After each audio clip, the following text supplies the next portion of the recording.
নমস্কাৰ স্বাগতম জনাইছো অন্যটা ভিডিঅ'লৈ যদিহে আপুনি ভেঞ্চাৰ স্কুল বা কলেজৰ শিক্ষক বা শিক্ষয়িত্ৰী হয় তেন্তে আজিৰ ভিডিঅ'টো আপোনাৰ বাবে খুবেই গুৰুত্বপূৰ্ণ হ'বলৈ গৈ আছে আজিৰ ভিডিঅ'ত আমি কথা পাতিম গুৰুদক্ষিণা আঁচনিৰ বিষয়ে এই গুৰুদক্ষিণা আঁচনি কি হয় আৰু কোনে আবেদন কৰিব পাৰিব কেনেকৈ আবেদন কৰিব পাৰিব কি নথিপত্ৰ লাগিব এলিজিবিলিটি ক্ৰাইটেৰিয়া কি সকলো কথা আজিৰ ভিডিঅ'ৰ জৰিয়তে আপোনালোকক মই জনাবলৈ গৈ আছো গতিকে আপোনালোকে ভিডিঅ'টো স্কিপ নকৰাকৈ চাব পৰৱৰ্তী সময়ত এই গুৰুদক্ষিণাৰ আঁচনিৰ বিষয়ে মই আৰু ভিডিঅ' আনি থাকিম সেয়েহে আপোনালোকে চেনেলটো সাবস্ক্ৰাইবো কৰি ৰাখিব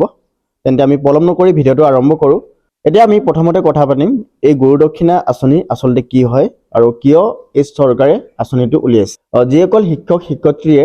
2006 চনৰ আগৰ পৰা ভেঞ্চাৰ স্কুলত কাম কৰি আছে বা ভেঞ্চাৰ স্কুল ৰানিং কৰি আছিলে চলাই আছিলে তেখেতলোকৰ বাবে এটা ওৱান টাইম ফাইনেন্সিয়েল সাপোৰ্ট যিমান দিন তেখেতলোকে কাম কৰিছে প্লাছ তেখেতলোকৰ যোনটো ভেঞ্চাৰ স্কুল হয় যদি এলিজিবল হয় যদি ক্ৰাইটেৰিয়াৰ ভিতৰত পৰে গভৰ্ণমেণ্টৰ ৰুল মতে তেন্তে তেখেতলোকৰ যোনটো ইনষ্টিটিউচনটো প্ৰাদেশিকৰণ বা প্ৰভিন্সিয়েলাইজেশ্যন কৰি দিব সো তাৰ বাবে এই আঁচনিটো উলিয়াইছে মেইন মটিভটো হেতুৱে হয় এটা কথাটো হৈছে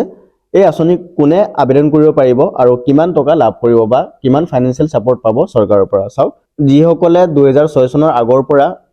ভেঞ্চাৰ স্কুলে হওক বা ভেঞ্চাৰ কলেজে হওক তাত কাম কৰি আহিছে জেনুইনলি তেখেতলোকে আবেদন কৰিব পাৰিব আৰু প্ৰপাৰ সাৰ্টিফিকেট থাকিব লাগিব তেখেতলোকৰ যি সাৰ্টিফিকেট গভৰ্ণমেণ্টে বিচাৰিছে আপোনাৰ এটা আইডি প্ৰুফ হ'ল আপোনাৰ কোৱালিফিকেশ্যন সাৰ্টিফিকেট হ'ল আৰু যদি আপোনালোকৰ ইনষ্টিটিউচনৰ পৰা যদি এপইণ্টমেণ্ট লেটাৰ দিছে সেইটো আপোনালোকৰ প্ৰয়োজন হ'ব পাৰে বা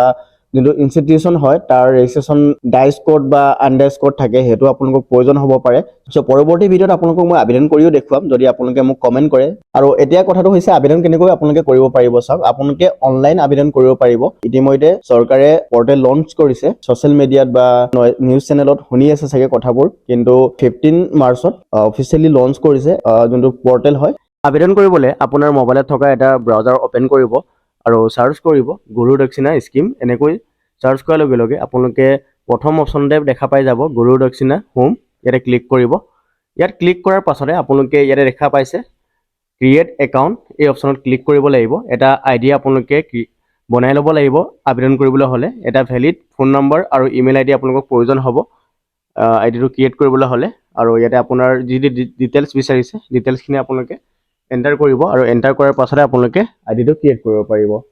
ইয়াৰ ফুল ডিটেইলছ ভিডিঅ' আপোনালোকক যদি প্ৰয়োজন আছে মোক কমেণ্ট কৰিব আপোনালোকৰ বাবে মই এটা ভিডিঅ' আনিম কেনেকৈ আপোনালোকে আবেদন কৰিব কি নথিপত্ৰ লাগিব বা এই নথিপত্ৰৰ সাইজবোৰ কিমানত আপোনালোকে বনাব লাগিব যাৰ আপলোড কৰিবলগীয়া যোনকেইটা ডকুমেণ্টছ হয় আপোনালোকে কমেণ্ট কৰিব মই ভিডিঅ' আনিম তেন্তে আজিৰ ভিডিঅ'টো আমি ইমানতে সামৰণি মাৰিছোঁ পৰৱৰ্তী ভিডিঅ'ত আমি আকৌ পুনৰ এবাৰ লগ পাম তেতিয়ালৈকে ধন্যবাদ জয় আই অসম বন্দে মাতৰম